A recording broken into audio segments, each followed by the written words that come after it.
like I said, you've obviously worked as a story analyst in some of the big studios and the top writers now, especially for new writers from diverse backgrounds who are looking for diversity on the writing side.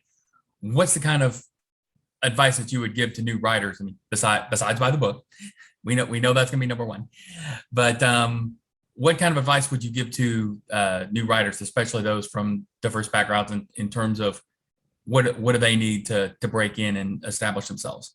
Well, that's going to be a tightrope walk where they have to kind of wear two hats at the same time or have two different attitudes. They have to know all of the conventions, which is usually not a problem, because if somebody's gotten into storytelling or filmmaking, it's probably because they love the things and have consumed a lot of them. So they kind of intuitively know all of the tricks and the different techniques we have for narrative. But then they have to bring into that their own unique cultural references, language, ways of telling a story. Some cultures rely on what they call the griot, or the storyteller, who is a character almost. And it's like you can't tell a story without some formal presenter. That's common in the Islamic world, that many stories are presented by a formal, I'm the storyteller and I'm here to tell you about this. So people will have to bring those things to it as well. And it's a delicate balance. But I would say maybe best little overriding piece of advice for somebody in that position is know the rules, but break them somehow in every scene, in every script you do, every sequence. Know the rules, but break them in some way that keeps the audience a little bit off their footing, a little bit unexpected. And that's kind of the secret recipe, I think, today, is you have to deal with the conventions. You have to deal with the audience's expectation, because they have been used to consuming so many stories. They kind of know what they taste like. But what they're really looking for is that, what is that? I never tasted that before. So that's what you really, I think, deliver to kind of cut through the noise of all the other stories. That thing that, that surprised me. I wasn't expecting that. It's what I love in the streaming shows that I watch, where they take a hard stance with the character, and you go, well, I don't even like that character, but there's something fascinating about them. So I think that's the trick today for somebody in that situation. Right, and not only breaking the rules, but also having a good reason to break the rules. Not breaking the rules because a lot of times, like I said, as an analyst, as a script analyst, one of the things I run into is that writers will try to break the rules because they saw somebody else do it, especially somebody who's more established already do it. And it's like I said, it's living in Houston, and for all the years we had James Harden playing basketball for the Rockets. It's like, why does he get away with taking 3 steps with the ball and nobody else can? Because he's James Harden. Because he's already established. He's already a star. You can't get away with it until you establish yourself as a name writer, or if you have a really good reason. If you can do it within a really good reason. I don't break the rules just because I want to, just because I don't feel like following the rules, or just because I saw somebody else do it. When you break the rules, it has to serve, obviously it has to serve the story first and foremost. Yes. I ran into an example of that when I was teaching in Poland, and I had a script by a young man, and he opened the script in a laboratory, and people were looking at monitors and studying something, and somebody had a cold and was blowing their nose. And I read the script and made a note to myself, why would he specify that unless it's important? So it must mean there's some problem that has to do with getting the sniffles. So maybe there's a worldwide plague that's about to break out, or there's some breakdown because of illness that they can't monitor the nuclear plant or something like that. So I thought that was important. And I read through the rest of the script, and it was never mentioned again. So I went to the young men and I said, why did you do that? Because I paid attention. And I thought, okay, I'm going to take everything you say and I'm going to note it down, because I assume if it's there, it means something. Chekhov's Kleenex. Yeah. And he said, it doesn't mean anything.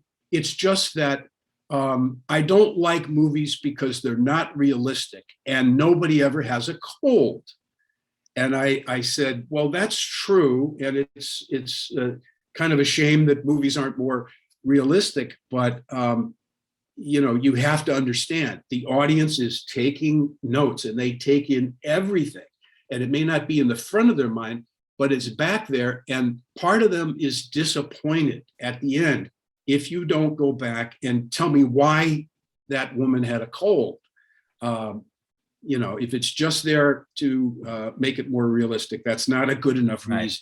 Right. So you're right about that. Right. That's and like I said, that's one of the things I also talk to clients about, is that your job is not to tell a realistic story. Your job is not to tell a true story. Your job is to tell an entertaining one.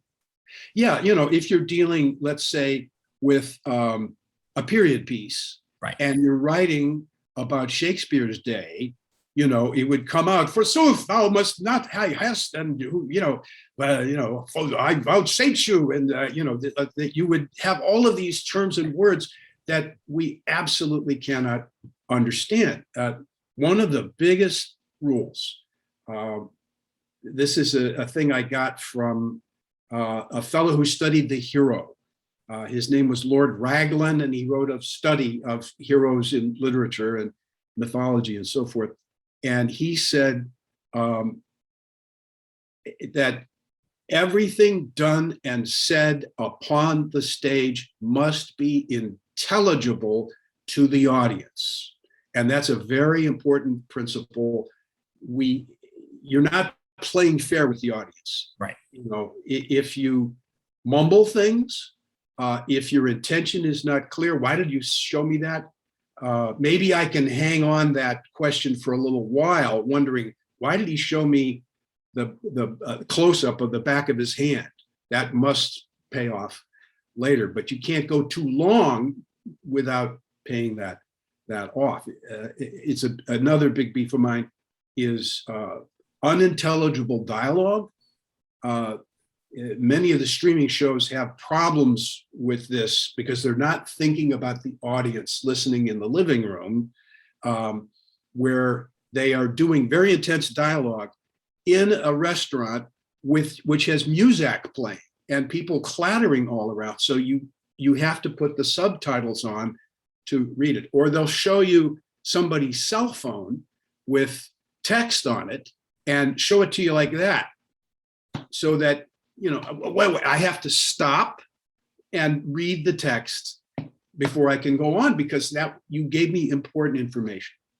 So everything said and done upon the stage must be sooner or later intelligible to the audience. So play fair. Not only intelligible, but like you said, also pay off, also having intention behind it. That like that's one of the things, especially like we talked about beginning writers, everything has to either move the story forward or reveal aspects of the character, and ideally both at the same time. That's right. That's right. One of my biggest teachers, just by observation, is Hitchcock. And Hitchcock is a master of the word you just used, intentionality. Every single thing in every frame of a Hitchcock movie is thought out and considered for its effect on the audience. So every light he places around the actors, every shadow and light on their face, he's thought about it and maybe drawn it out on a storyboard or imagined it for himself. But he put the light here for a reason, and he put the shadow there for a reason. And, it's a beautiful example. Any one of his pictures is great from that point of view, that why he's doing, eventually why he does things. And sometimes it works on you very subtly. A shadow in somebody's face is a meaningful thing in his work. So I give that as a good thing to look at for writers to see how placement of things in the frame and so forth. Everything matters.